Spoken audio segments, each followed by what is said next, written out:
And the fighter, of course. The new feat that's available. Feat? Wait, what?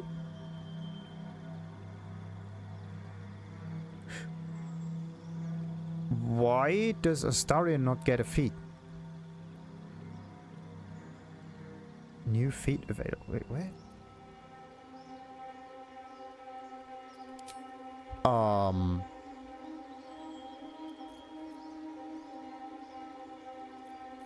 Did I accidentally click on something?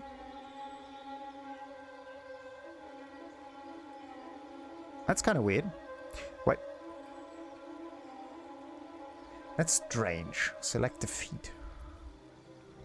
I thought feats come up every 4 levels. Wait a minute, I have to look into something real quick. I want to know why a fighter can choose a feat at level 6. Something is weird. That... Yeah, there's a... 1, 2, 3, 4... Wait. Why do you have access to a feat at level 6?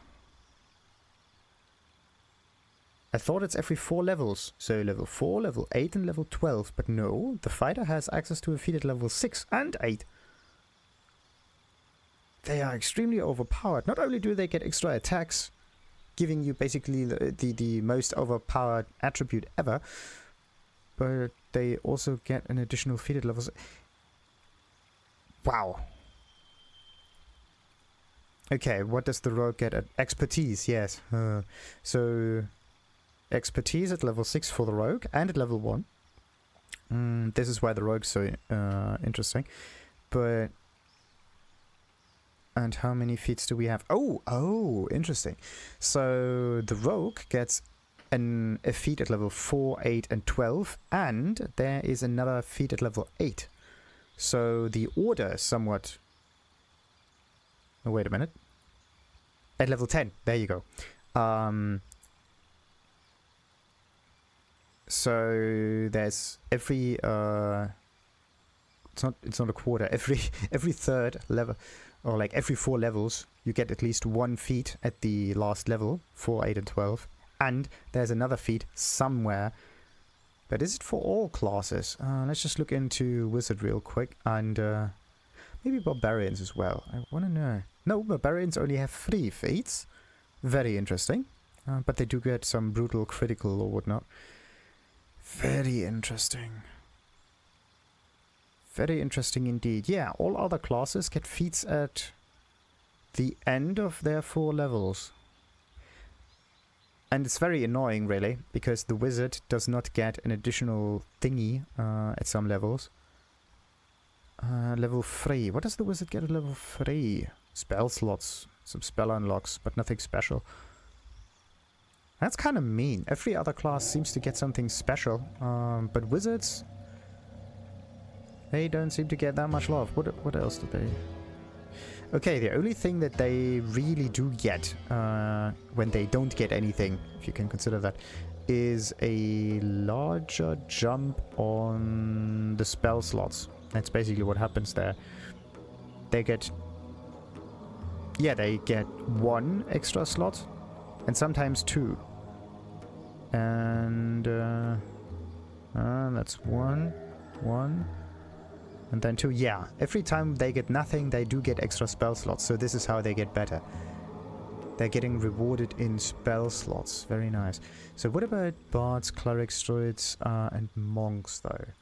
Monks are the class I have absolutely no idea. Okay, so we're at bards right now. There's like 3 feats at the end of the 4 levels. And a larger jump on spell casting, or like some jump in spell casting every time they don't get anything. Interesting.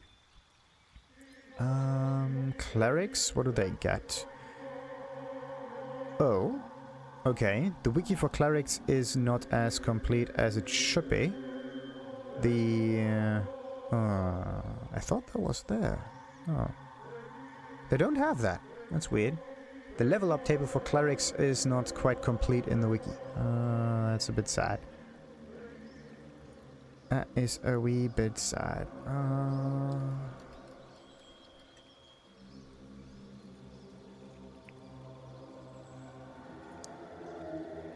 do, let's see, maybe Flex Your Life can help me for that. And Cleric. There you go. There is a feat at level 4, another feat at level 8. Yeah, and at level 12. And then they have these divine charges or whatever. Interesting.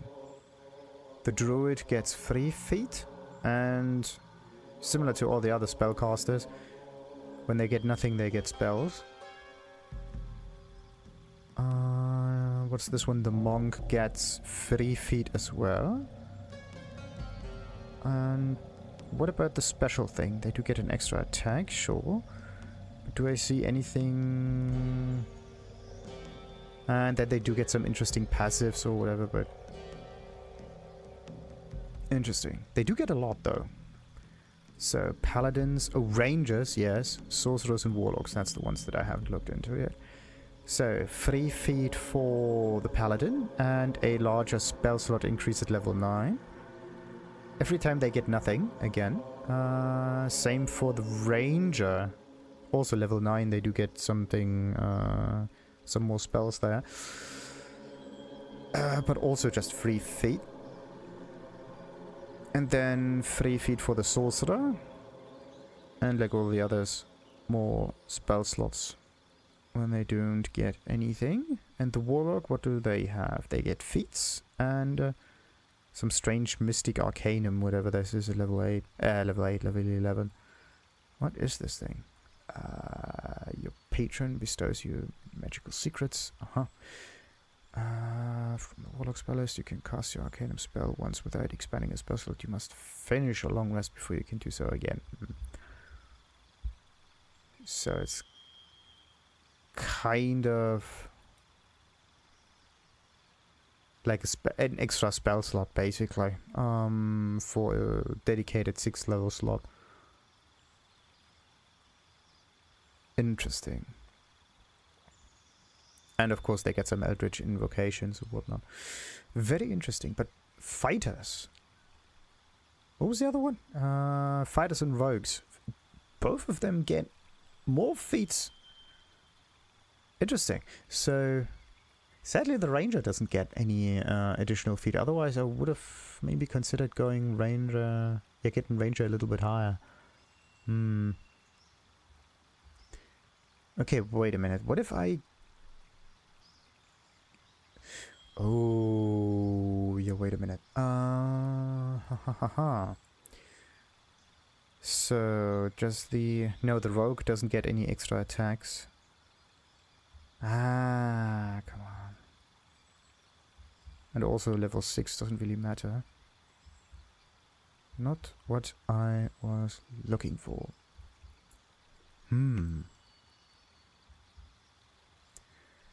So, what do we have here? This is really interesting.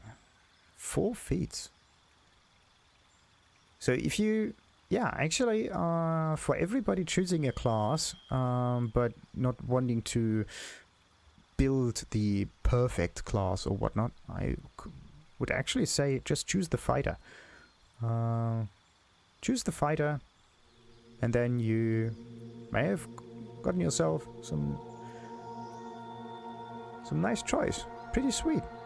Okay, you increase one ability by 2 or 2 abilities by 1 to a maximum of 20.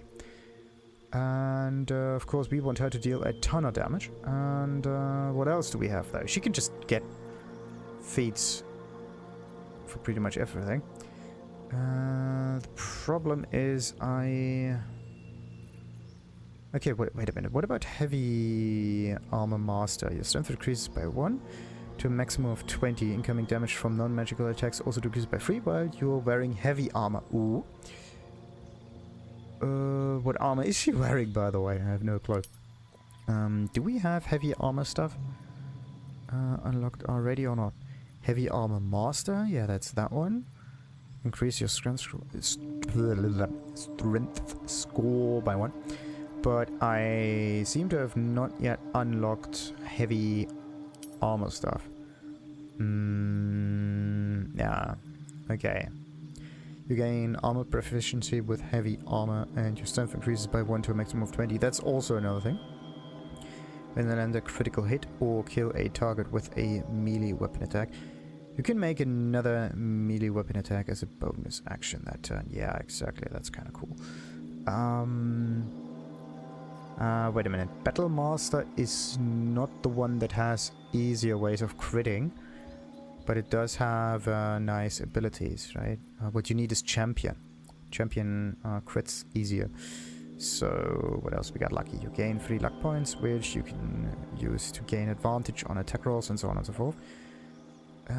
Or to make an enemy reroll their attack rolls. And this one refreshes every, I don't know, short or long rest or whatever. So, medium armor? No, she's already pretty good with it. Movement speed increases and difficult terrain doesn't slow you down. If you move after making a melee attack, you don't provoke opportunity attacks. This is a nice way to get out of trouble though. But we don't want to get out of trouble, we want to get into trouble. We want to end the trouble. Armor proficiency with medium, Like all of those bonuses here increase strength or dexterity. Like you can try to get an awful lot of bonus points so that strength is like the ultimate point. The ultimate way of dealing damage, and proficiency with 4 weapons of your choice, and your strength and dexterity increased by 1 again.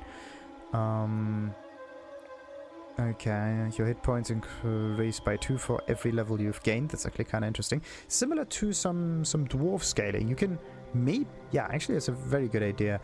I think it's the golden dwarfs or something. They do get additional health. It's kind of like a... It kind of feels like a strange bonus, right? Just getting more health, but... Anyway, get a golden dwarf, make them be a barbarian, and then get tough somehow. And then you may end up with a ton of health points. Alright, you learn a cantrip, and the number you need to roll a critical hit with spells is reduced by 1. That is actually kind of cool, but now... she doesn't use shields. Great weapon fighting, actually. So when making a melee weapon attack, you roll your damage dice twice and use the highest result. This is kind of... I mean, this is cool. What is this? Yeah. Savage Attacker is a very good idea. Ritual Caster. Sadly, I have not figured out what to choose for her. And all of the others. I just... choose whatever. I don't have... Yeah, I don't really want to reskill them. I just want to take my time leveling up. And then I intend to not go back that much. That's why it may take a little bit of time though. Anyway, when you have a critical hit or kill a target with a melee, you can make another melee weapon attack as a bonus action. Attack with melee weapons you are proficient with and are wielding in both hands can deal an additional 10 damage at the cost of -5 attack roll. The thing is, you can deal more damage, yes, but the likelihood of you hitting the target goes down, and I don't like that. So what you need is this in combination with something that increases your attack rolls, or at least something that makes it more likely for you to hit, right? Advantage in this case. Your constitution increases by 1 to a maximum of 20. Why does it all... Wait a minute. They always say to a maximum of 20. Increase by 1 to a maximum of 20. Interesting. All of this increases stuff by 1 to a maximum of 20. That means you cannot, even if you want to...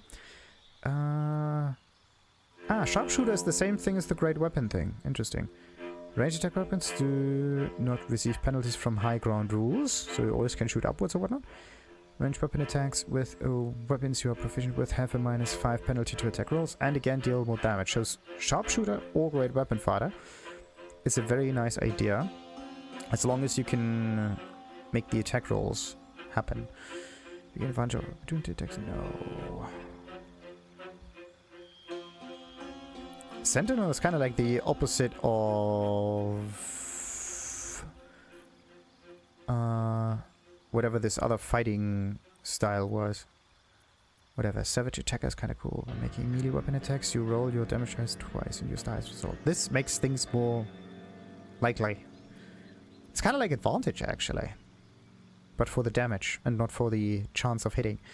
Learn 2 rituals now. Resilient. You increase an ability by 1 to maximum of 20 again and gain proficiency in that ability saving throws. Do I know where I got proficiency? Okay. So I could get dexterity saving throws. I already have constitution saving throws. Okay, and strength. 4 from strength. 2 from constitution. 3 from proficiency. 3 from proficiency. Oh no, wait a minute. This is the check thing.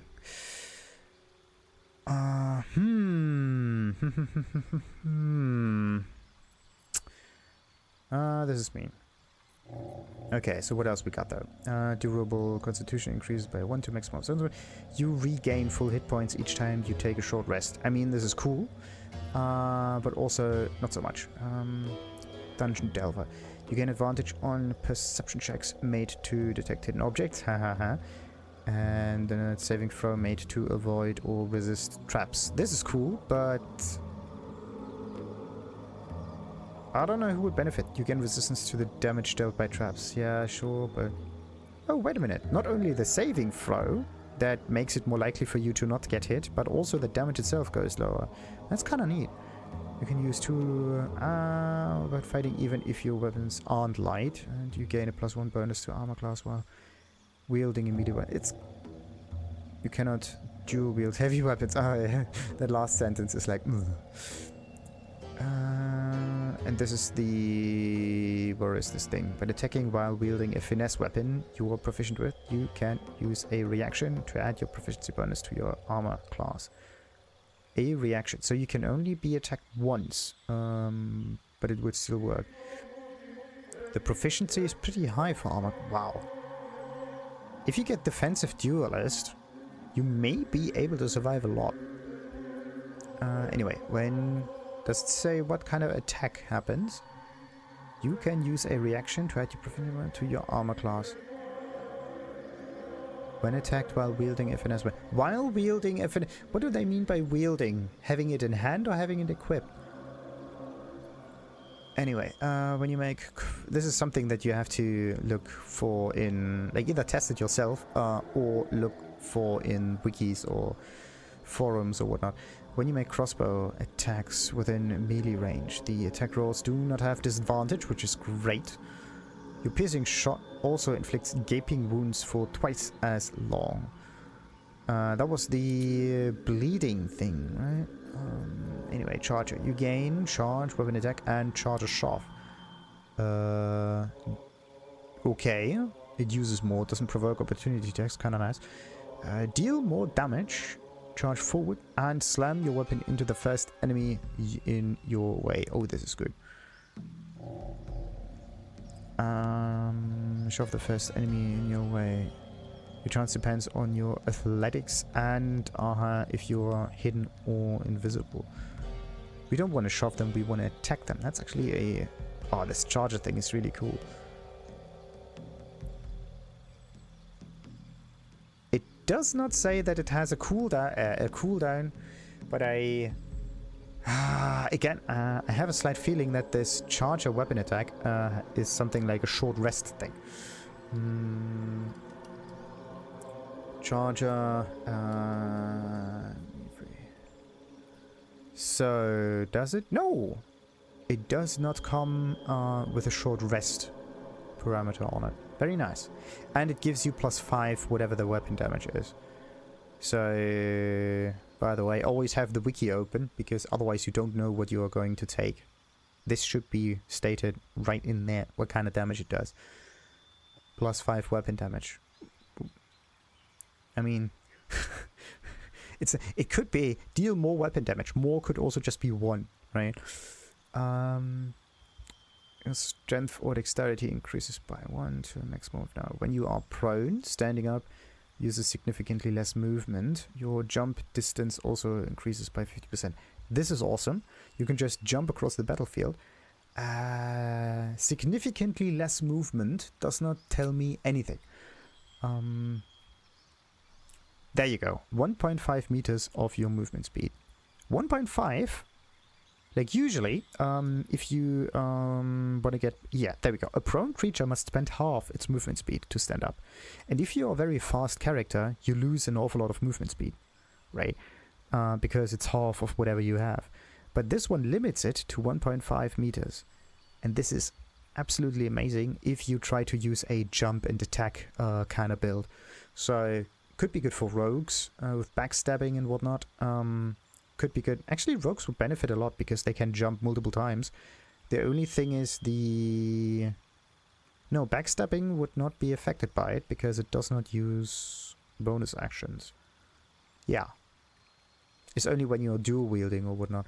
But anyway, you can maybe use a one-handed light weapon also, and then still deal tons of damage. So yeah, this is actually kind of nice. Nice. The athlete alert. You gain +5 bonus to initiative. Can't be surprised. It's nice, but we already have a decent amount of initiative anyway. Your charisma increases by 1 to a maximum of 20. Again, your proficiency bonus is also doubled for deception and performance checks. This is interesting. The doubling. The doubling is very, very strange though. To any deception roll. Add your proficiency bonus to any performance roll. Your proficiency bonus is also doubled for deception. This is actually something different.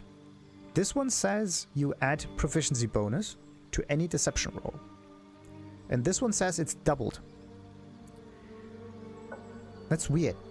Your proficiency bonus is added to ability... I mean, I think it just gets added once, right? And then it gets added again. And it works like doubling your deception tank. And if you have any other perception bonus stuff for whatever this check is here, deception, then it works like once, twice, or thrice, but it doesn't double it twice. Interesting. Interesting. But no, this is not a bard. You increase your ability by 2 or 2 abilities by 1 to a maximum of 20. So, do we want...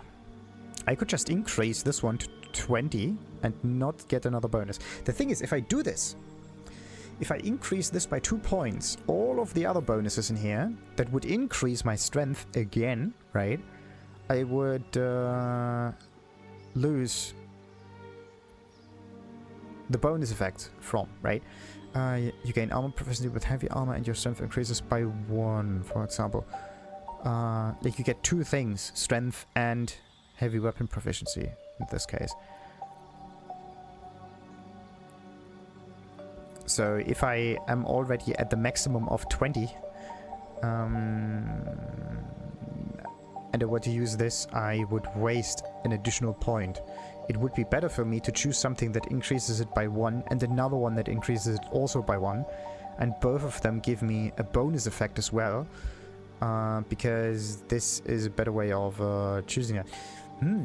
But if you are leveling up, the better way would be probably to choose this one here, just have a higher ability, in this case probably higher strength or whatnot, and then as a result of it you can deal more damage, and then you're just going to respec and choose 2 different feats once you are capable of doing so. Interesting. Yeah, wait a minute. I do not know if she is proficient in heavy armor or not. I have to check this out. Armor, there you go. Proficient with the following armors: heavy armor, light armor, medium armor, and shields. Where's the heavy armor coming from? I want to know where she gets proficiency of heavy armor. Something in here is heavy armor proficiency. Or maybe I want to know if fighter itself gives these bonuses from the start. Heavy armor mastery, no.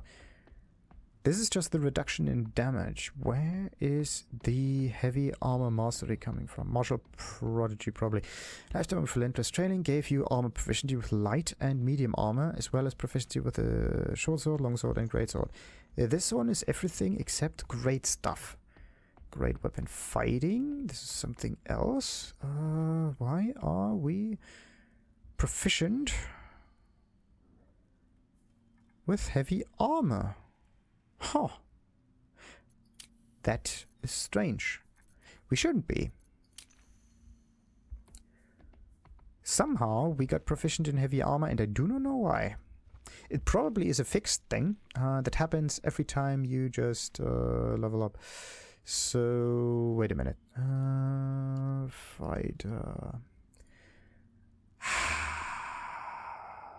Why? Okay, equipment proficiencies, heavy armor. No, wait, what? Huh. So, do they just start with heavy armor proficiency or not? Looks like it. Looks like it, yes. But it's never stated anywhere, which is weird.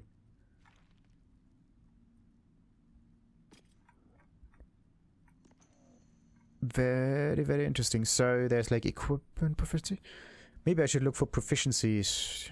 Just like that. Yeah, they just start with heavy armor proficiency.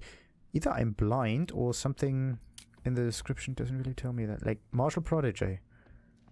Light, medium armor, as well as proficiency with this. This one does not tell you heavy armor. Armor proficiency. There you go. With a type of armor, allows you to cast spells and so on. Wearing armor you are not proficient with, and so on and so forth. This one does not say heavy armor. But, wait a minute. This is the Githyanki. Is it a trait? Whatever. It's a racial thing. So this one is connected to the Githyanki, but the class thing is never shown anywhere, right? Because the class itself also gives you proficiency with something. And I actually want class proficiency to be a specific feature right here, so that you can just check up. Because otherwise, you may just pick 2 times the same thing.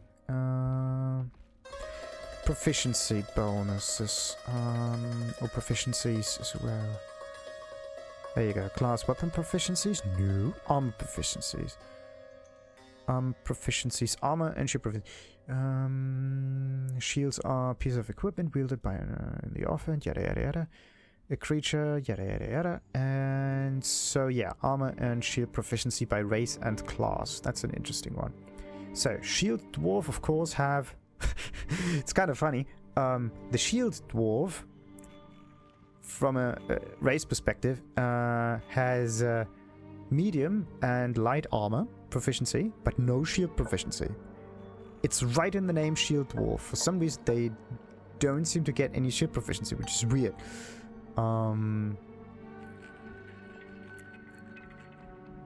This is actually really weird. Shield dwarves don't get proficient or proficiency with shields. It's kind of stupid. Why call them shield dwarves if they don't get proficiency in shields? It doesn't make sense. Anyway, Githyanki, as we established before, light and medium stuff. Half-elf, they get shields and light armor. Humans, same thing. This is... yeah, racial stuff, and now the class thing. Why does the bard have a 0? What's this one? Some subclasses are proficient. Okay.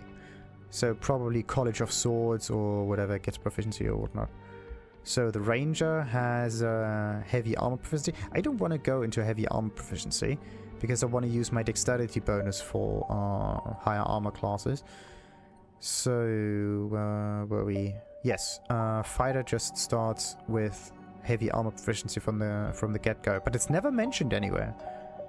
Well, it is mentioned in the character creation, right? But it's not mentioned here.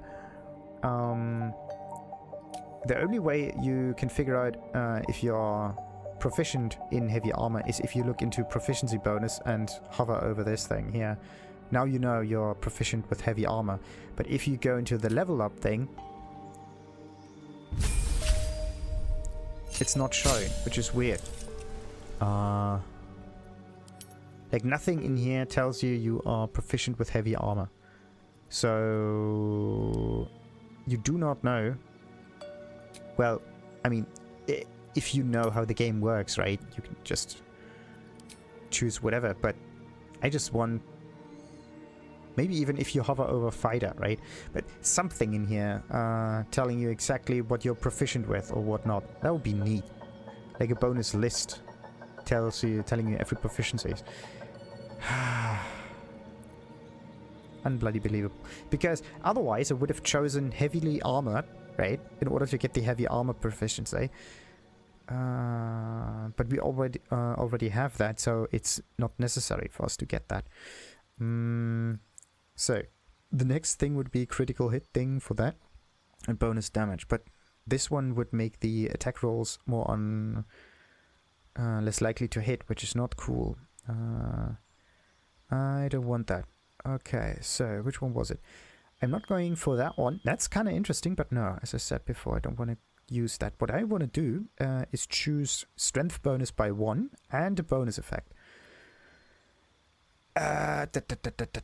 So either the jumping thing is kind of cool, because now we can jump further, go from one enemy to the next, which is a very, very nice thingy. And we cannot fall down, meaning that if I were to cast like ice or any other stuff on the floor, enemies would fall down, but we would not, or at least we have it easier standing up. But wait a minute. No, you only lose movement speed. You don't lose actions. Anyway, duelist, no. Dual wielder, no. Dungeon delver, no. Durable, maybe. Constitution's actually kind of interesting. A bonus 16, that would help. Full hit points each time, no. Yeah, this is also a thing. Constitution goes up by 1. You get more health, sure. But you should rather go for something else here. The thing that just gives you more life per level. On proficiency with light armor. No. So, where was the thing? Martial Adept. You learn 2 maneuvers from the Battle Master subclass and gain priority die to fuel them. You regain expanded superiority die after a short or long rest. I mean, this one tells you that you get that after a short or long rest, but I think this is normal, that you get them after a short rest. It's kind of like, yeah, like the magic thing. This is like magical. Also the fighter magic. When you wear medium armor, it doesn't impose disadvantage on stealth checks. That's kind of interesting. The bonus to armor class you gain from dexterity modifier also becomes +3 instead of +2. This could be very useful, but there's an armor that gives you, I think, the full dexterity bonus and does not limit it to +2. It's one of the higher level armors.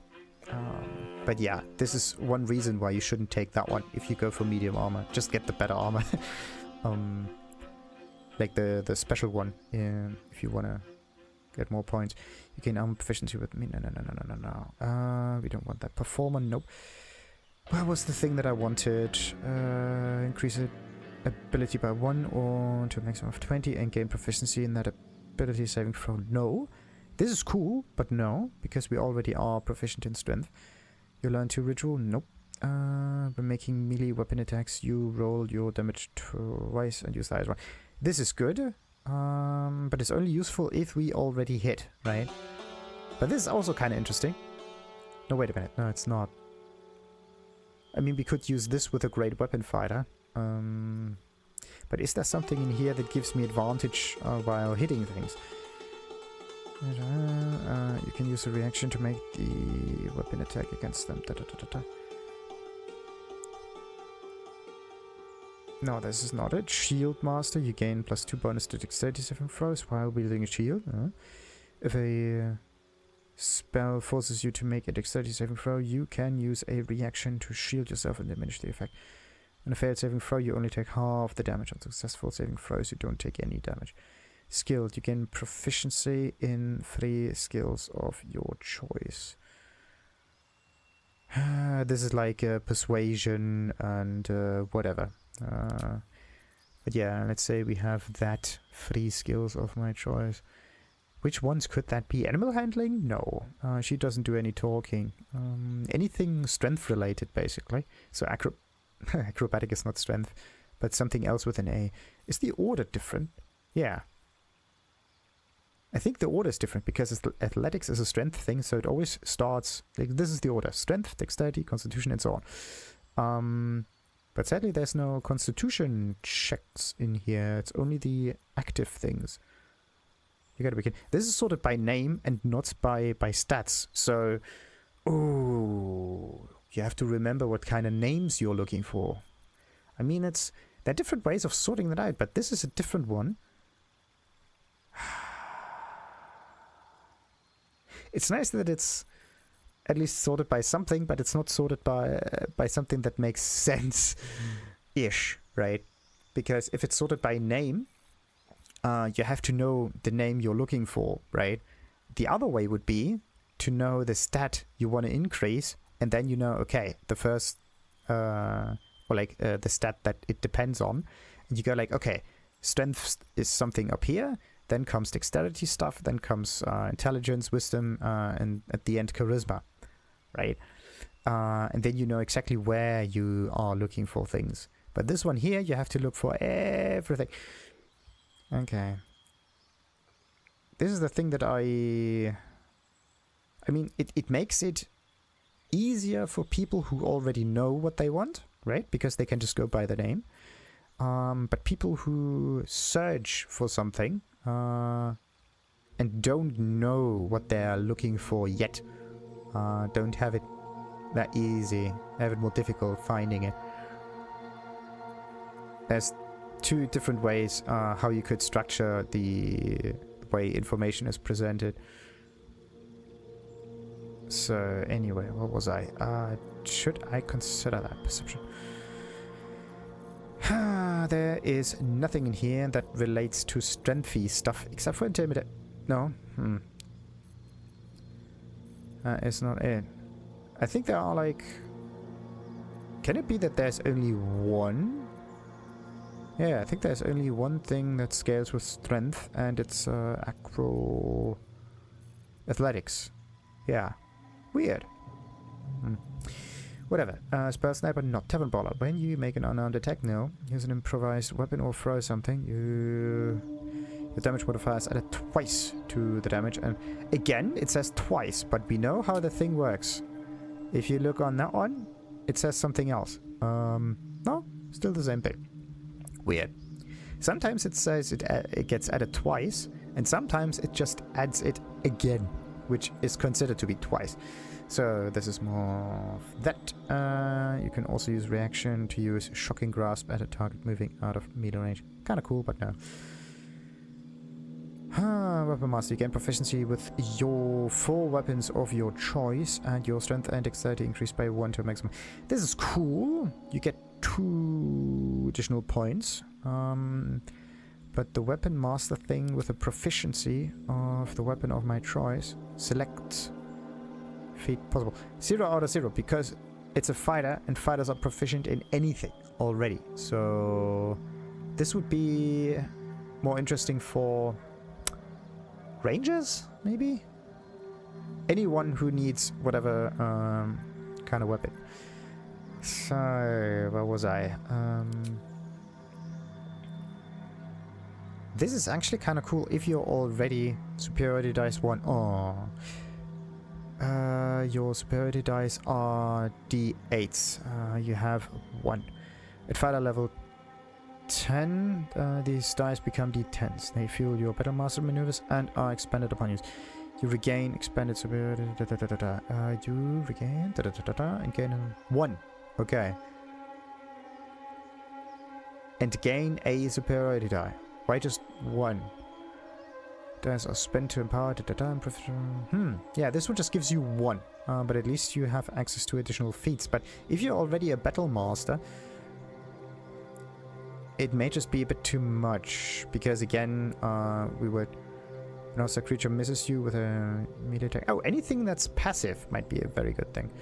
Targeted with a powerful strike that deals an additional 1d8 damage. This is kind of cool, the riposte thing. Because now we don't lose an action, and we just dish out more damage. It's kind of cool. Pushing attack. Spend a spirit die to make an attack that deals additional damage and pushes the enemy back. So it's two things at once. You can spend a spirit die to add it to the result. To an attack roll. Whatever. Making attacks easier. So martial adept and great weapon fighter might be a good combination. Spend a spirit die to make an attack that deals an additional damage and possibly frightens the target. No. Spend a spirit die to make an attack that deals additional damage on hit. Select which friendly creature will gain half its movement speed. No. No provoking of opportunity attacks might be great. Anyway, goading attack. Target receives disadvantage on attacking any other creature. I don't know for how long, but okay. Fainting attack. You can use both your action and bonus action on a turn to attack target with advantage and deal an additional damage. Oh, this is good. It says you can use both your action and a bonus action. But actually what it means is it costs both. The way it's written right here kind of says that you can choose either or the other. It's kind of weird. Distract your target, giving your allies advantage on their next attack roll against the target. Nice, but no. Direct an ally to strike a foe. The ally uses a reaction on their next turn to make a weapon attack. I don't know if this works with extra attack. That would be kind of cool. Okay, trip attack was the you fall prone thing. Yeah, sweeping attack. Swing your weapon in a rapid sweeping arc to attack multiple enemies at once. Roll your spirit die for damage. And the riposte thing. So yeah, riposte is cool. Rally is the only thing that's blue. Anything else is more weapon related. Whatever. Kind of interesting. You're not dashing though. Polar Master, also kind of interesting. Quarterstaff or spear. You can use a bonus action to attack with the butt of your weapon. Yeah, you attack with your butt now. Right.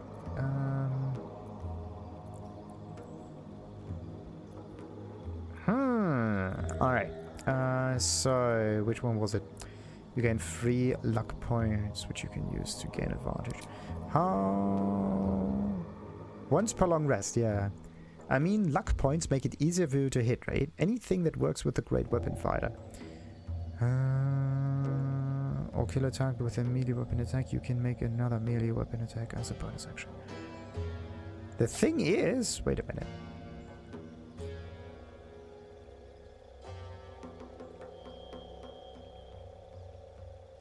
Huh.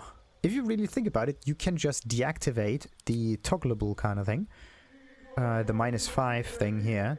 Like this one here can just be deactivated. But this one here stays active all the time. Because it's 2 different effects. You just ignore the bottom one here.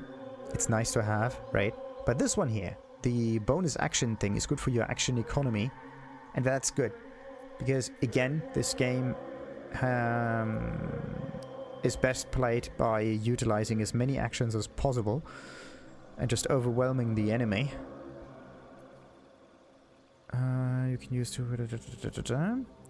But I'm just looking for something that... makes it easier for me to hit enemies. Like, lucky is one of those things that I can only do this 3 times, and then I have to do a long rest, which is actually not really a problem. Oh, elemental adept might be a very... Wait a minute. Spells you cast and attacks you make ignore resistance to acid. In addition, when you deal acid damage with a spell, you cannot roll a 1. Huh. This is actually kind of interesting for casters, especially the ones using cantrips. If you cannot roll a 1, that means you never have a critical miss.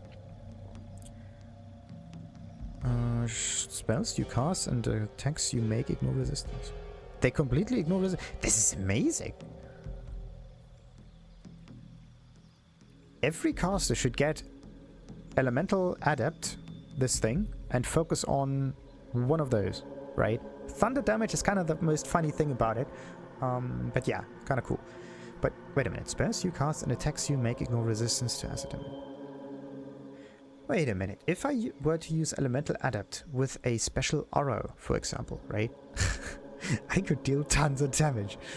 Oh, that would be amazing. And again, Thunder works pretty well. Amazing. Okay. You regain the... Ah, no, wait a minute. What was the health thing? Tough, right? Your hit point maximum increases by 2. For every level you have gained. 6 levels, meaning it's 12 hit points, and we would end up with 76 points. Very interesting.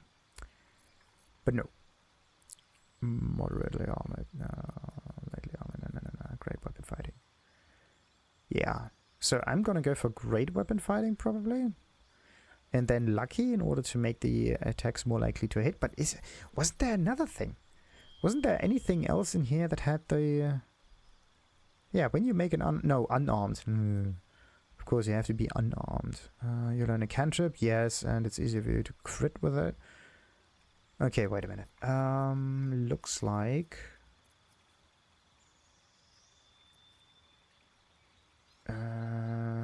You gain charge weapon attack.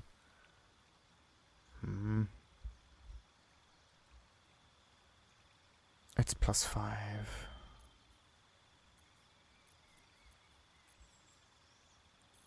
I don't think there's anything else in here making it easier for me to attack. Except for lucky. I'm just looking for anything that makes the attack roll easier. Looks like I have to go into Feats for a minute. Feats. There you go. Okay, and I'm looking for attack rolls. There you go. 7 of them. Alright. So there's Crossbow Expert, point blank. When you make crossbow attacks within melee range, the attack rolls do not have disadvantage. Very nice, but we are not fighting with a crossbow. Or at least we don't intend to. Lucky. Again. So we just get advantage on attack rolls. But if you really think about it, do we need that? Not if we play better as a team, right? Meaning that if I were to use the cloud and make attacks into the cloud, gain advantage or something, then everything's fine. So I don't need to give her every bonus. I just need to make sure that she does a lot of damage. I think this is a better way of playing that. And then I have to figure out what enemy I'm going to focus down first. That will make it easier. Okay, so attack rolls are also Spell Sniper and Tavern Brawler. Both of them not that interesting for me to choose. Alright. Weapon Master is not necessary. Sentinel. When an enemy in melee range attacks an ally, you can use a reaction to make a weapon attack against that enemy. Target ally must not have the Sentinel feat. The target ally must not have this. Why? That's interesting. But the Sentinel Vengeance thing might be a very nice one here. When you hit a creature with an attack of opportunity, it can no longer move for the rest of its turn. This is amazing.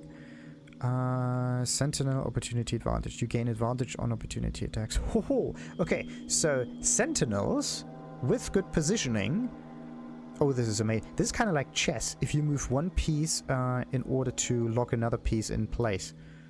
That's pretty sweet. And then they just have to use their retreat option. Disengage, that's what it's called. When an enemy in melee range attacks an ally, you can use a reaction to make a weapon attack against that enemy. Now the question is, how far can that range be? Is a passive feature obtained by... Okay, Sentinel. Sentinel is amazing. So you get 3 things here. So the first one, when an enemy within melee range attacks an ally, you can use a reaction. When an enemy within... Okay, so we have to stand next to them first, right? Within melee range attacks an ally. You can use the reaction to make a weapon attack against the enemy. Right. So... we have to stand next to them, which is basically all the time, because I position them right next to them anyway. And then they can do an additional attack. It's kind of like the attacker's of opportunity. And then, when you hit a creature with an opportunity attack, it can no longer move for the rest of its turn. This is a nice bonus, but this one is more important. You have advantage on opportunity attacks. But is this one considered to be an opportunity attack or not? Is Sentinel Vengeance an opportunity attack? I mean, it's kind of opportune, right? It's a reaction. While the other Sentinel feats apply to druids and wildshare, this does not. Okay. But this one is not a druid. Sentinel? Interesting, interesting, interesting. The nice thing about opportunity attacks and advantage is it makes it more likely for us to hit. So if we were to get this one, we can hit more often. And we can also do more attacks more often. And that's good. Whereas this one here would only deal more damage, and it's dependent on critical hits or kills. Now comes the big thing again. How often do you do this? If you kill an enemy, the fight's over. If there are a lot of enemies, of course you have more opportunities for this to work. Also if you do critical hits. But we are not critting that often, because this is not a champion. This is not a crit build. Not yet, at least. So, I don't even know how easy it is for you to crit. Oh. Yeah, fighters and crits. Only on a champion, or with like special equipment or whatnot. But let's just forget about that. The idea is pretty interesting. You can make another melee weapon attack as a bonus action that turn. The thing is, I also have to have additional movement speed in order to get to the other enemy. And you land a critical hit or kill a target with a melee weapon attack. The thing is, this one in conjunction with the sentinel thing may trigger more things, right? There's just the proficiency stuff. Do we want to deal more damage or not? I think that would backfire. That would backfire a lot. Alright. Dungeon Delver, Dual Wielder, Defensive Duelist. This is not a finesse weapon, as I said before. The charge thing is the only thing that would get us in range and deal damage. But we could just... I don't know if jumping is a bonus action for fighters or not. It may be, it may not be, but I don't know. Okay. So this is cool. Skills not needed. Shield Master, we don't use shield. Savage Attacker. When making melee weapon attacks, you roll your damage dice twice and use that one. Okay, so... wait a minute. Let me just write this down so I don't forget that. Okay, Lae'zel. Lae'zel. Feats. So, feed. We want sentinel for opportunity attacks. And we want a savage attacker for better damage rolls. And then we want great weapon fighter. For bonus attacks. Alright. So... the problem with those 3 is that they do not seem to increase my strength stats that much. So Sentinel doesn't increase anything. This one also doesn't increase anything. Great Weapon Fighter does also not increase anything. So, looks like we are screwed. This is the only thing that increases anything by 1. Okay. You gain armor provision. Oh, and lucky. No, actually, no. Let's just forget lucky. It's nice to have, but in this case, your playstyle would be long rest, fighting, long rest, fighting, long rest, fighting, long rest, fighting, whatever. Great one. Early armored. Oh boy. I could also just forget about one of those feats and just choose the ability improvement in order to get +2 for an ability to a maximum of 20. And then I'm like at strength 20 and could deal even more damage. So this is kind of like having a great weapon fighter. And it's just easier for us to hit, right? And do attack rolls actually depend on strength or not? Yeah, how is an attack roll actually calculated? Wait a minute. Attacks. Attack rolls, actually. Okay, so wait a minute. Spell attacks are attack rolls made as part of a casting of spells. Sure. Ability... Wait a minute. The attacks are attempts by a creature at hitting a target, usually with a weapon or a spell. Right. Attacks can be made by taking an attack action, as well by taking any action that requires the attacker to make an attack roll. And spell attacks work the same way. There's a formula for it, a d20, plus ability score modifier. It might... I don't know if the ability score modifier corresponds to strength as well, but I don't know, maybe. Whatever. Proficiency bonus we already have. So, wait a minute. Attack roll, 20 critical, 1d20 plus 2 proficiency, plus 3 dexterity modifier. Okay, good. So, the more strength we have, the more likely it is for us to hit. Very nice. Attack roll modifiers, there we go. If the weapon has a finesse... No. Are always made using an associated ability. Yes, unarmed attacks and attacks made with melee weapons and thrown weapons generally add the attack creature's strength modifier. Alright. The more strength we have, the easier it is for us to hit. Alright.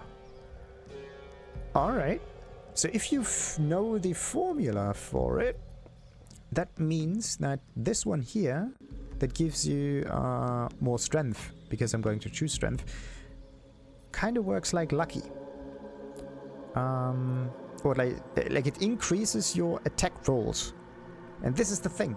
Everything that increases your main stat, in this case strength, like wizards need, like, and casters need the corresponding other thing, like paladins needs charisma or warlocks and whatnot, and wisdom is for clerics, rangers and whatnot.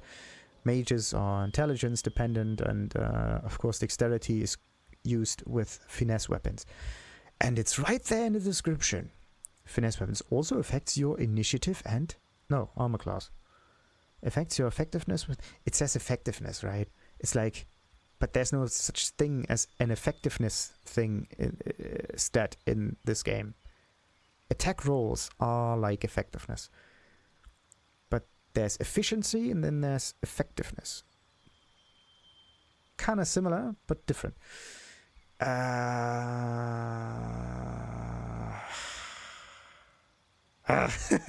I mean, it's nice that they describe it, but they don't describe it in a way that is consistent. Increase one ability. Okay, this would make it easier for us to hit things. Great weapon fighting for the... Okay, when you land a critical hit, which is attack roll dependent, or kill a target with a melee weapon, you can make another melee weapon attack as a bonus action. Good. So this plus the bonus 2 would be great. Wait a minute. This is... How many feats do we have? Level 6, right? So we have another one at level 8 and another one at level 12. So we have like 6, 8, 12. 3.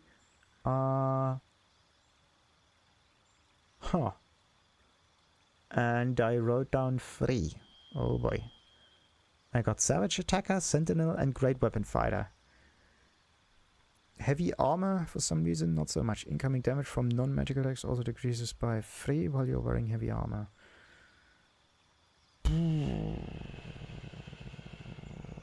I mean, it's nice that it decreases by 3, but what if the damage itself is really high, then just a reduction by 3 is not that much. So I could change Heavy Armor Master, like get rid of this thing, and then I could use Ability Improvement to get additional 2 points. Okay. So, when an enemy within melee attack... The other way would be to just increase strength with, like, potions. Yeah, that's actually one possible way of playing through this. Just use an elixir of strength. Reduce all your strength ability points, these ones here, to, like, 8. Use a potion in order to increase it to 21, and then just hope that you are always having enough potions on you, so you can save some points in here. This is kind of like a min-maxing way, but with alchemy. Only problem is you're screwed if you don't have any more of those things. And actually it doesn't quite make sense, because I mean, you could maximize other stats, but if you don't benefit from them, then it just doesn't help you that much. Except if you're fighting mages or any other magical effects and you have to use a savings throw, then intelligence and wisdom might be very good. And constitution. Okay. Dexterity is not really needed. Actually, it is. Yeah. Whatever. We're not playing this playstyle anyway. You increase an ability by 1, a maximum of 20, and get proficiency in that. No. Like, this is good if you want to get proficiency in Constitution. But yeah, we don't need that. Where was I? I also thought about using Tough, but maybe we already have enough damage points. So, do I want opportunity attacks? But what if the... Yeah, if the enemy wants to disengage, they are forced to waste an action and have to jump away. So... it's actually a good thing.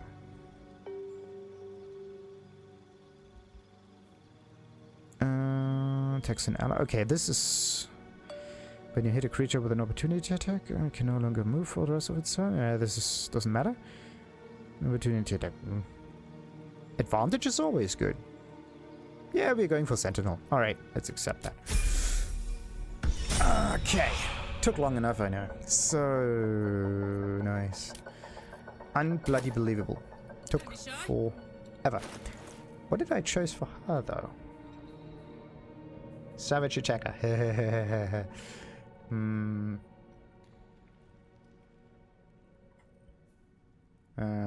Nice.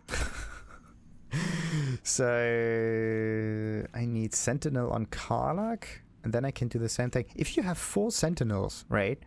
No. Oh, stupid. Oh. Sentinel only works if the target that gets attacked is not a Sentinel themselves. So the highest benefit for this that you can get is if one character is the Sentinel, right? The second best thing is with 2 Sentinels. The third best thing is 3 Sentinels, right? And you don't have any bonuses with like 4 Sentinels. I don't know if there's like an item or whatever in here that makes Sentinel effects just ignore the target also being a Sentinel. I don't know, like companion knight thing or whatever. That would be kind of cool. Anyway, as I said again beforehand, it took an awful lot of time. And oh yeah, wait a minute. I could. Enough waiting. I crave blood. I am Searching for sort by name. Recently added. Search option would be great.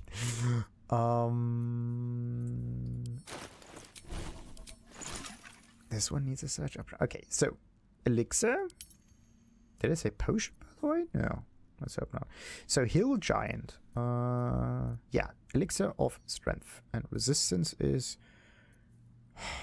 They still haven't done that. I'm actually looking for a mod that just gives the normal description for this potion and not just some flavor text, right? Because if we are to cast a hill giant potion, right, then where's the hill giant when you need it? Here. Then this should be the description of it. We already know what a hill giant potion looks like, so we should. If we don't know that, then of course it can be empty. So like we have to explore that recipe first. But if we already know what we are going to craft ends up like this, then this one can be the description text for it. Anyway, and this is the nice thing about it. It ends up giving you strength to 21, and this is so good. Whatever. And I was so almost. I was going to say stupid because I bought this, but anyway. Anyway. Hill giant. How many hill giants do I have? Elixir of hill giant. 4. Uh-huh. Huh, really? None of the other ones have any stuff in their pouches. Weird. So this stuff is moved down here. And this stuff is also moved down here. And my inventory is gonna get fuller and fuller. And the more strength you have, the more stuff you can actually carry. So the higher... Again, choosing fighter as a go-to class at the beginning is a very, very, very good choice. Just because of the way it scales. You can just carry things with you. The other way would be to install a mod that just completely ignores weight carrying capacities and stuff. Or you just go for human, because humans can carry more for some reason. Right. Actually, orcs should have some strength bonuses or whatnot, but for some reason it's humans. I don't know why. So anyway, do I have any more of those? Nope. I used a speed potion. Where is the thing? Potions of speed. How many of them can I have? 4. How many salts do I have? I mean, I can just craft a few more, but I already have a decent amount, so it doesn't matter that much. Now the big question is, this one is a 0.1, and this one is a 0.1, and this one is also 0.1, so we would... yeah, we would pretty much reduce our carrying weight just a teensy-weensy bit. Okay, what's that one good for? Potion of healing. Potion of... okay. That is weird. I think so. There. By type, please. Thank you. Right. It doesn't quite stack the way it's supposed to. Alright, that one should stack too. That's orange, that's orange. That goes up here, that goes up here, that goes up here. That's also somewhat orangey. That goes up here. That is not the same color. There you go. I think I got it pretty much.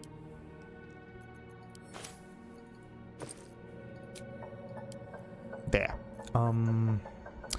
Anything in here have similar colors? No. Ah. No. Interestingly, wargs and hyenas, somewhat similar creatures, end up giving you the same potion. Why? Okay, wait a minute. The bloodlust thing, how does that work again? You get once per turn when you kill a foe. So you cannot kill more than one foe. You gain 5 temporary hit points. And how long are those temporary hit points anyway? Additional hit points that are lost before your normal hit points. You can only have one set of temporary hit points at any time and healing can't restore them. Temporary hit points don't remove down.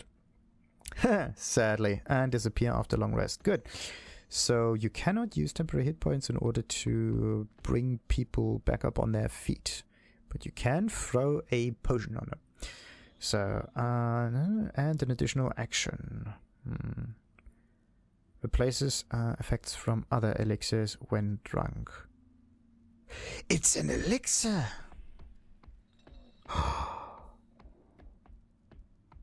No way.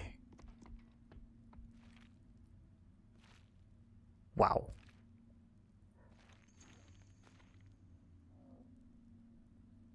Huh.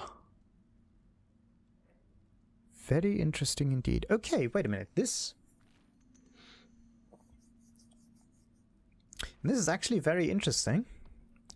Because if you were to use this, elixirs are permanently active until your long rest, of course. This is very cool because you can overlap the effect of this one with the normal potion. And the normal potion is, of course, the, where is this thing? A potion of speed. There you go. Only 3 turns. You gain an extra action and a +2 bonus to armor class. Advantage on dexterity saving throws. And double your movement speed. Okay, doesn't really matter that much. Is there a way to turn your movement speed into damage? That would be kind of cool. But okay. The bonus action is the only thing that's important. But if you were to in dire need of actions, this and the bloodlust potion, bloodlust elixir, pretty good idea. Pretty good idea. The thing is, it's permanent. The only problem is you have to kill a foe first, right? And you can only do this once per turn, meaning that you can go from one dead enemy to start fighting the next enemy, kind of. So what you could try to do, you can focus down one enemy and then you use, like, let's say those two don't have the bloodlust potion, bloodlust elixir, and they deal decent amount of damage, but the enemy is not dead yet. And those two here do have the bloodlust potion. And then one of them executes the enemy, and because of their bloodlust potion, they can go to the next enemy, right? And start dealing some damage. And then another one takes over, right? And does the same thing with their bloodlust effect. So what you can try to do is chain enemy deaths into a cascade, kind of. And then reduce the enemy numbers dramatically in a very, very short period of time. Or very little turns in this case. Or you could basically do this every turn, right? As long as you can reduce the health of an enemy to 0. That's the only problem. The issue that I have with this is that it switches the strategy that I have completely. I usually focus down the strongest one until they're dead, and then everything that is weaker is easier to kill. And they usually don't deal that much damage, so I can survive that, right? I just cut down whatever is most threatening or actually able to damage us. And then the rest is not a problem, as I said. And this one, in order to work, needs killed enemies. And the strongest ones usually don't die easily, right? Meaning that I have to start killing the weak ones first. The ones that are not a problem, right?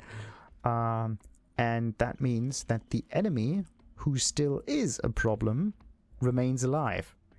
And could turn the tides and make our life very, very difficult. So Elixir of Bloodlust might be some kind of red herring, because you can only use one elixir anyway, so you should focus on a different elixir. It's nice to have, yes, but it's not the right kind. Wait a minute. Let's just look for elixir. This is not how you write elixir, by the way. There you go. You have a decent amount of this stuff. So dark vision, no. You gain resistance to fire damage. Very cool. Yeah, and you no longer burn. Huh. Huh.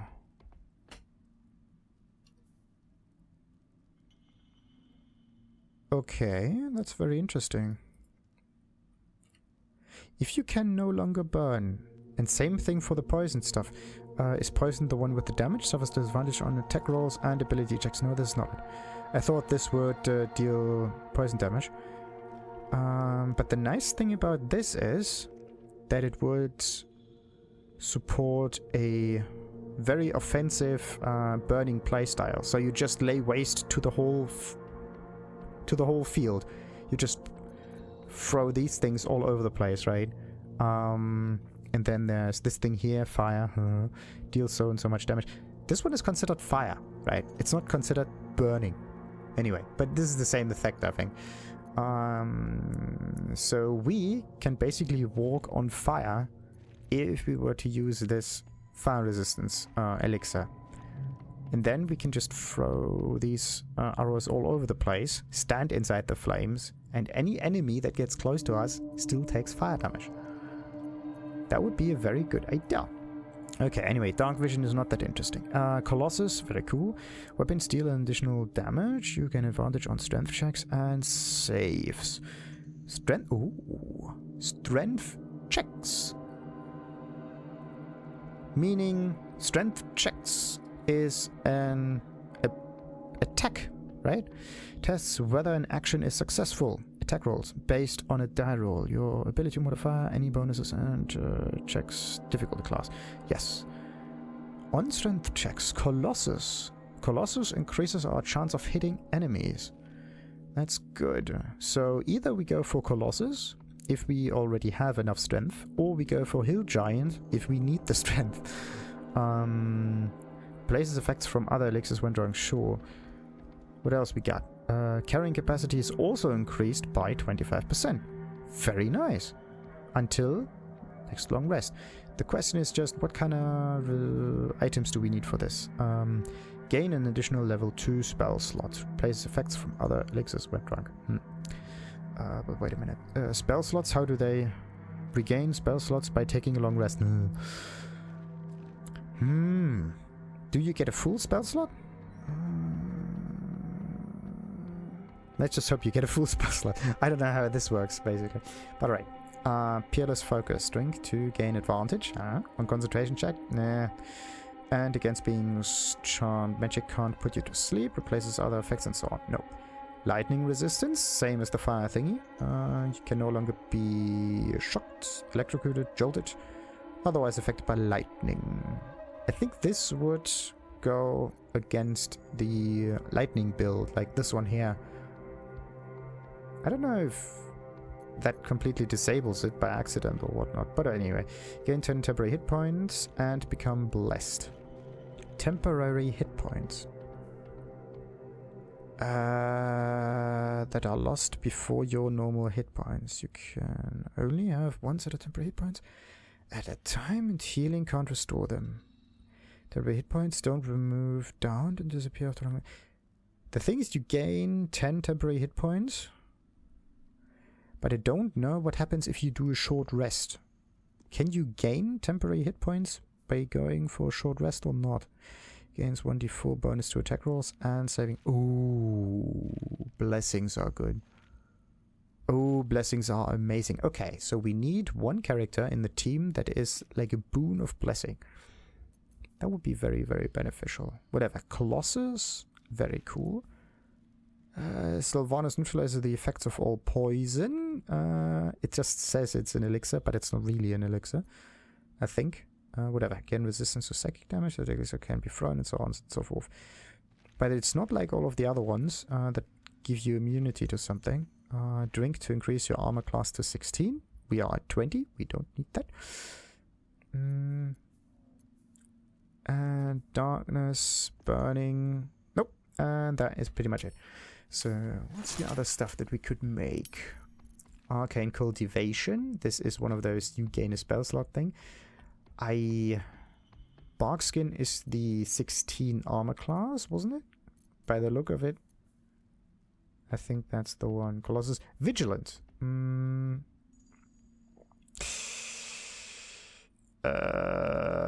It's definitely somewhere. And Tadpole Elixir. Wait a minute.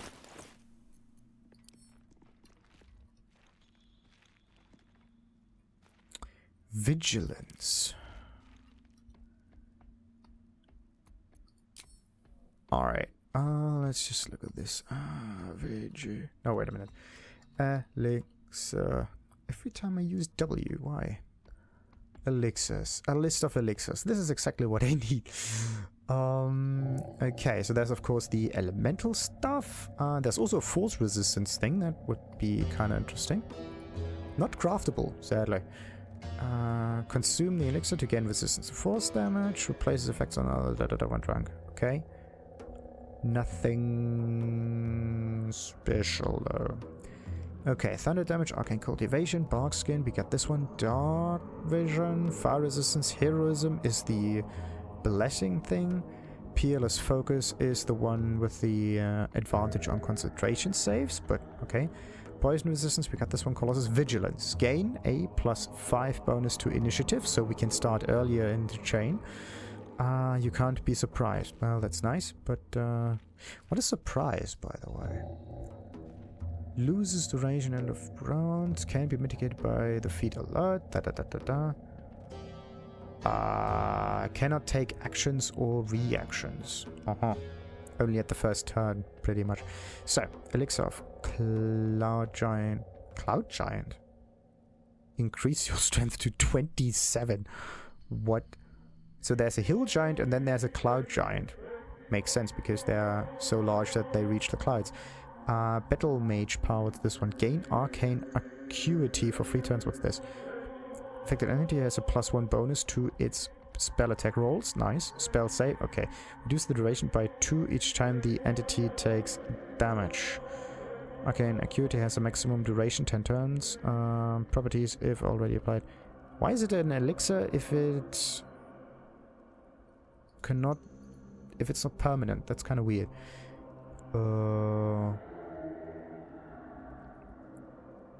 That's kind of strange. Affected entity has until its next long rest. Again for 3 turns. Huh? How can it get arcane acuity for until next long rest, but also be limited by 3 turns? That's weird. And then it also says a condition arcane has a maximum of 10 turns. Somehow it doesn't make sense. Wait a minute, it cannot go below 3 turns. There you go. I still don't understand that. Seems like a stupid potion to me. So what about the other one? Okay, Cloud Giant is a very, very, very good thing. Can be crafted via alchemy, very nice. So if it can be crafted, this is your go-to thing. 27 strength is a lot. Elixir of Guileful Movements. Gain the effects of freedom of movement. Probably some opportunity attack thing or whatnot. Can't be paralyzed, restrained sources. Freedom Elixir of Guile Movement. Necrotic Resistance, okay. See Invisibility, we don't need that, but it's one thing. Elixir of Viciousness. The number you need to roll to land a critical hit is reduced by 1. Very nice. So for a champion, fighter champion, this is a very good choice. Superior Elixir of Arcane Acuity gives you a level 3 slot. Tadpole stuff gains Psychic Weakening and Psionic Enrichment, whatever this is. Advantage on all attacks for 3 rounds. Ooh. After using a Tadpole power. Doesn't matter which Tadpole power. Oh, come on. Tadpole Elixir, very nice. But Tongue of Madness, I don't think that's very easy to craft. Whatever. Supreme Elixir of Arcane Cultivation, a level 4 spell slot. Right. Unique Elixirs, they're also a thing for some reason. But yeah, they cannot be crafted. It's something advantage, yada yada yada. But if they are that unique and it's very difficult to handle them, that shouldn't even be thought of as something good. Whatever. So the blessing thing, the heroism, is a very good idea because of the blessing that makes it easier for us to hit things. Heal giant for everything that is just using normal attacks and melee most of the time. And what was the other one that I was going for? Yeah, giant, whatever. Colossus also. 1d4 damage and advantage on strength checks, yes. Huh, wait a minute.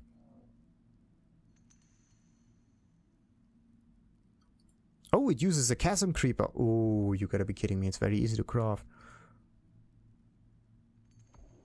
Interesting.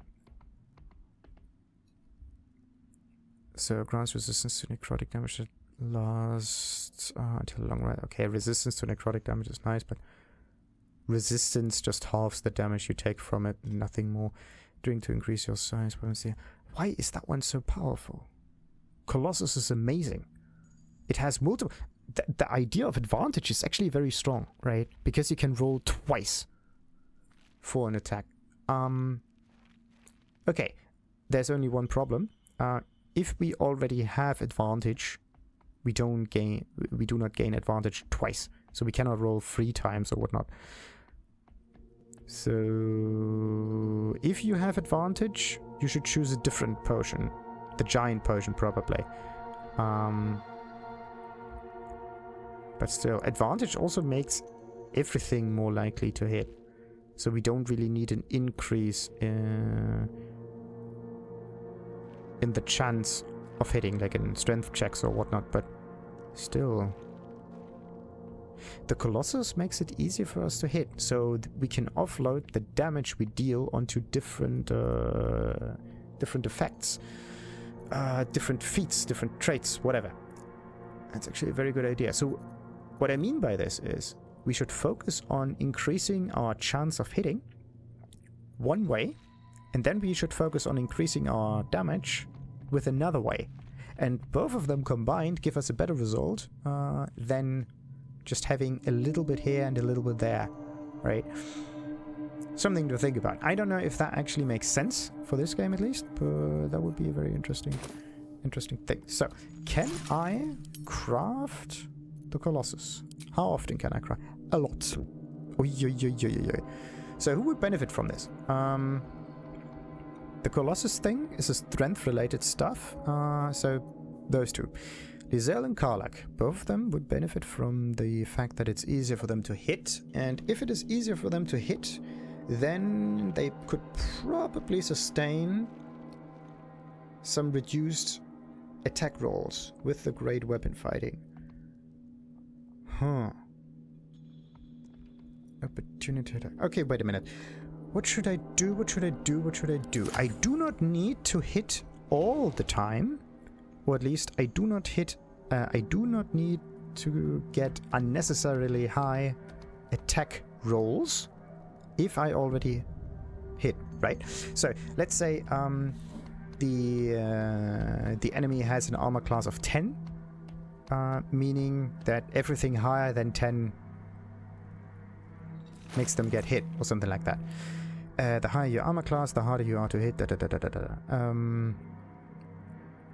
Or whatever. So, whatever. There's like there's a difficulty class for the hit chance, right? And whatnot. So what we need is just a high enough attack roll so that we can hit pretty much all the time. But if we were to increase our hit chance too much, right, and neglect our damage, then it's nice for us to always be safe to hit.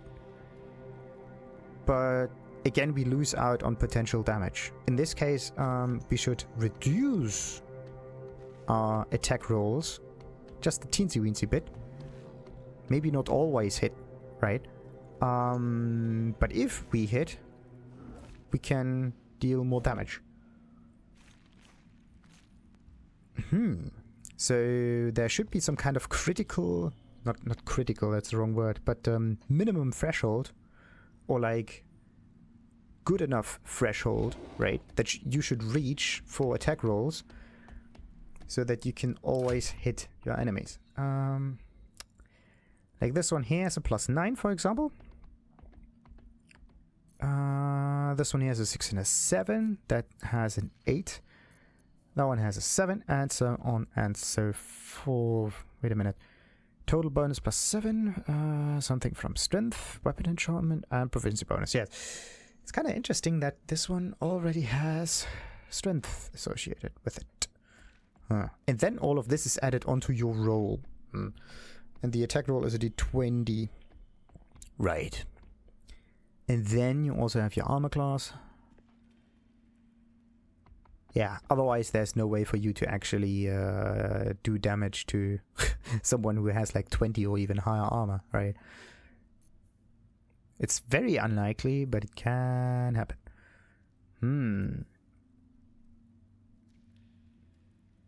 Yeah, let's say you have an armor class of 21, right?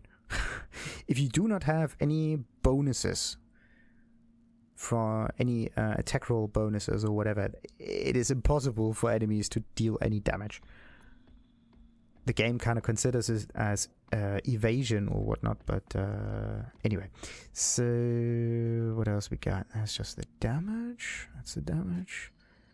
For some reason that one does almost no damage. I don't know why. Offhand. That's always something. Short sword. Starting proficient with that? Looks like it. Doesn't look like much damage. Weird. Weird. Melee attack 1d something. Short sword.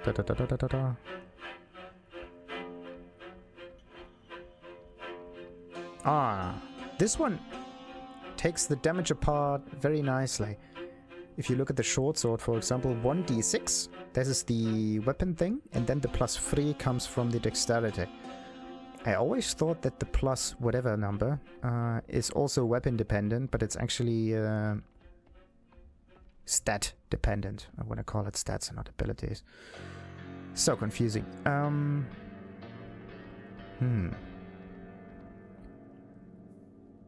What about this one? 1d4, yeah. 1d6 +4. Nice. Nice.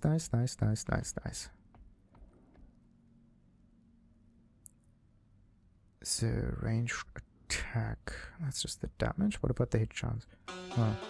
Weapon enchantment is amazing. Maybe we can try to get a weapon enchantment that's even better. What am I gonna do with the Sickle of Boooal?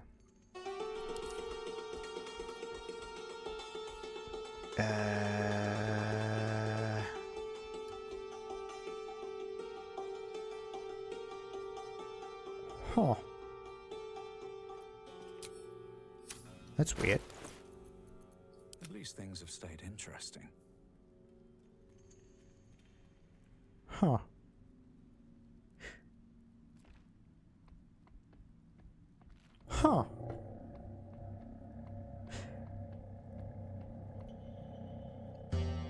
That's weird.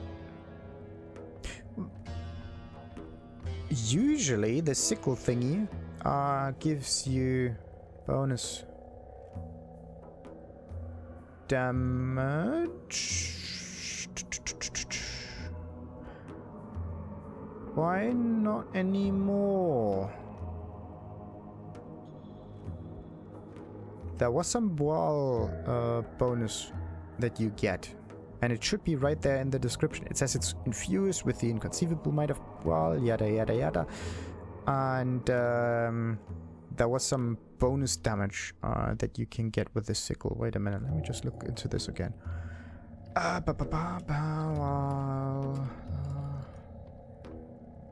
There's something about that, and I do not know if going from one area to another actually deactivates that effect.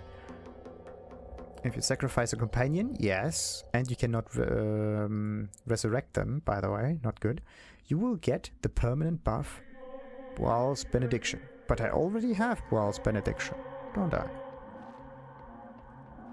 Yeah. That fish thingy. Advantage on attacks against bleeding targets. You can acquire by sacrifice one of the Sickle of Boooal. Okay, equipment that provides Boooal's Benediction. The Sickle of Boooal. You can acquire the Boooal's Benediction by sacrifice one of your... Yeah, you can either get the blessing from a sacrifice, or you just gain the Sickle of Boooal. But something's weird. So Boooal's Benediction advantage when attacking bleeding targets. Something is weird. Seems to be removed from the Sickle after a certain event. Might be long rest. Yes, exactly. If you leave at least one follower of Boooal alive, yeah, the Sickle will have the blessing. Yes. And I did. They are all alive. There should not be a reason why it's not working. Many people report that idea lost after a long rest. So in order to avoid that, make sure to put the Sickle in the chest of your camp before long rest. You can pick up after the long rest and will maintain the blessing. Oh, come on. Pretty good, since it's one of the only 2 Sickles with 2d4 damage. Yeah.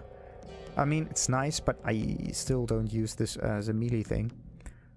Okay. The blessing on the Sickle is just a hoax. It's only on the Sickle.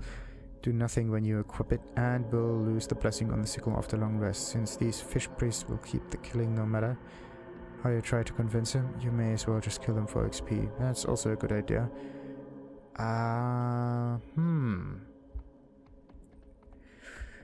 Okay.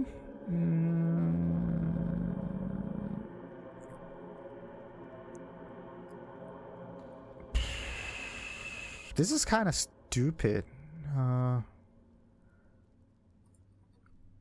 Okay. Really, really, really not cool. So yeah, I knew it. There was this fish sign icon, or like fish head icon. And that one gives you advantage against bleeding enemies, right? Making this effect here, the lacerate, more sense, right? Or more useful. The problem is I did do a long rest in between, and every time you do a long rest and have this weapon equipped, it loses, or like you lose the bonus effect. So what you have to do in order to keep this effect alive, put it in the chest, do a long rest, rhymes, and then take it back. This shouldn't be this shouldn't even be an issue, which is so annoying, but okay. How often do we actually make enemies bleed? Maybe sometimes. Wait a minute. Makes it bleed, and gaping wounds just makes enemy take more damage. But this is not a bleed. There's a difference between gaping wounds and lacerate. One is... They kind of look similar, right? Both of them are like bleeding-ish icons, but they're not the same kind of bleed. Very interesting indeed. Takes 2 slash at the start of each turn and has this advantage on consideration. Right. So if I don't have... Wait a minute. Could I... So could I maybe reactivate this effect by just re-equipping that thing? No. Okay, once it's gone, and I may just choose a different weapon from some pouch that I... which weapon was it, by the way? I think it was that one, wasn't it? Finesse, versatile, kind of cool, fala, melody, da-da-da. Yeah, why not? It's a finesse weapon, it's a versatile one, so it doesn't quite... But I like some rapier-ish kind of weapons, anyway. So, what do we have here? Weapon enchantment makes things more easy to hit. And what's that one? The sword hums in anticipation, ready to sing or shriek. The sword sings, all allies within certain meters have a bonus to attack rolls and charisma, wisdom, and so on and so forth. And this one does what? Penalties. Yes. Charisma, intelligence. It doesn't say penalties to attack. Or like saving throws or whatever. Just charisma, wisdom, and intelligence, but nothing strength related. Affected creature receive an extra 1 to 4. Something. This is actually kind of neat though. Short rest. Nice. Meaning that I can use it more often than I thought. Okay. Let's just use that one. Right. At least we do get ourselves some weapon enchantment. But wait a minute. Does the weapon enchantment affect our... Nope. It does not affect our ranged attacks. But I thought I had some weapon in here that does something like this. Something that boosts our ranged weapons or something. Short sword of first blood deals an additional 1 to 8 piercing damage to targets that still have all their hit points. Now the big question is it only on the weapon or not?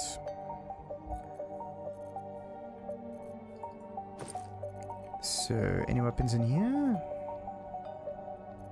Nah, not really. Alright, and what about hammers though? I really like hammers.